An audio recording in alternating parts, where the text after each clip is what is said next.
ये शैतान चाहता है कि इंसान नंगा हो जाए।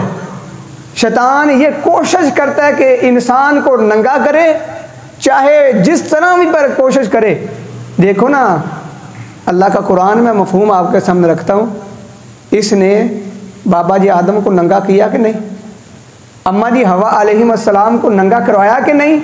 जन्नत के अंदर बड़े अच्छे कपड़े अल्लाह ने पहनवाए, लेकिन इस शैतान ने इन्हें कहा कि ये फल खा लो, ये दरख्त के करीब आ जाओ, ये खाओ। वसवसा डाले, ये फल या दरख्त का जो भी फल था वो खाया, तो अल्लाह करीम ने जन्नत का लिबास ही उतार दिया। ये पूरी कोशिश करता है। आप सूरत इराफ पढ़ें, 24, 25, 26 आयात, ये पूरा रुकू है। आपके सामने मफहूम रख देता हूँ। अल्लाह ज़ुल जलाल वल इकराम क्या फरमाते हैं? या बनी आदम कद अंज़लना अलैकुम लिबासन युवारी सौआतिकुम वरीशा। ए बनी आदम कद अंज़लना अलैकुम लिबासन, हमने आपके लिए लिबास को उतारा है। लिबास अल्लाह ने उतारा हमारे लिए। क्यों उतारा है? युवारी सौआतिकुम वरीशा, अपने जिस्म को हम ढांप लें, और अपनी जीनत जो है, खूबसूरती है, वो कपड़े में खूबसूरती है। नंगा बंदा कभी खूबसूरत नहीं हो सकता। अल्लाह करीम फरमाते हैं हमने आसमान से अपनी तरफ से हमने लिबास नाज़िल किया है, इसलिए कि आप पहने और अपनी खूबसूरती बनाएं। और शैतान क्या करता है? शैतान कहता है मैं इसे नंगा करूँगा। और सबसे बेहतरीन लिबास कौन सा है? व लिबासुत तक़वा ज़ालिका खैरुन। अल्लाह करीम फरमाते हैं सबसे बेहतरीन लिबास तकवे वाला लिबास है। आपने लिबास पहना है, और ऐसा लिबास पहने जिसके अंदर आपका जिस्म नज़र ना आए। लिबास पहन कर भी अगर जिस्म नज़र आता है, शर्मगाह नज़र आती है, तो ऐसे लिबास का कोई फ़ायदा ही नहीं। एक तरफ बंदा लिबास पहना है और जिस्म भी नज़र आ रहा है, तो अल्लाह करीम फरमाते हैं ये शैतान बंदे को नंगा कर रहा है।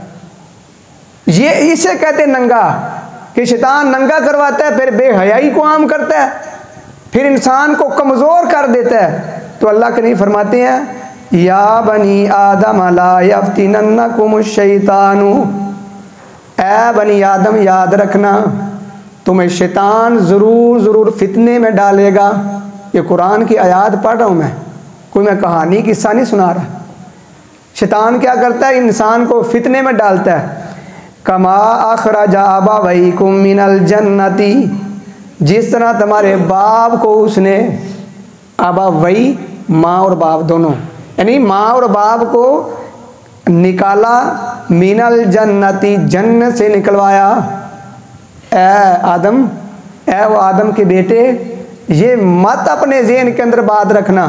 वो मनुष्यतान कुछ कहने लगा मैं बड़ा आलिम हाँ, मैं बड़ा जानना हाँ।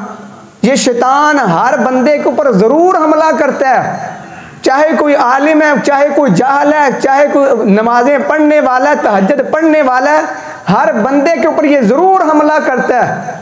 तो अल्लाह करीम क्या फरमाते हैं? जिस तरह आदम और अम्मा जी हवा अलैहिस्सलाम को इसने जन्नत से निकलवाया, ए बनी आदम तुझे भी फितने के अंदर ज़रूर डालेगा। किस तरह? यंज़िउ अन्हुमा लिबासहुमा लियुरियहुमा सौआतिहिमा। अल्लाह करीम फरमाते हैं उन दोनों से उसने लिबास उतरवा दिया। जब इंसान का लिबास उतर जाता है, फिर इंसान पंजाबी अंदर के अंदर किसी काम जोगा नहीं रह जाता। ये शैतान चाहता ये है कि इंसान का लिबास उतर जाए, बेहया हो जाए, और ये किसी काम का ना रह जाए। अल्लाह क्या कहते हैं? मैं ये नहीं चाहता। अल्लाह करीम फरमाते हैं मैं बेहयाई को नहीं पसंद करता। और आगे जाके कुरान करीम के अंदर यहीं अल्लाह ज़ुल जलाल वल इकराम ने यहाँ तक इरशाद फरमा दिया। अल्लाह करीम फरमाते हैं, आयत नंबर ये है 33, फरमाया कुल इन्नमा हर्रम रब्बी अल फवाहिश मा ज़हरा मिन्हा वमा बतना वल इस्मा वल बगिया।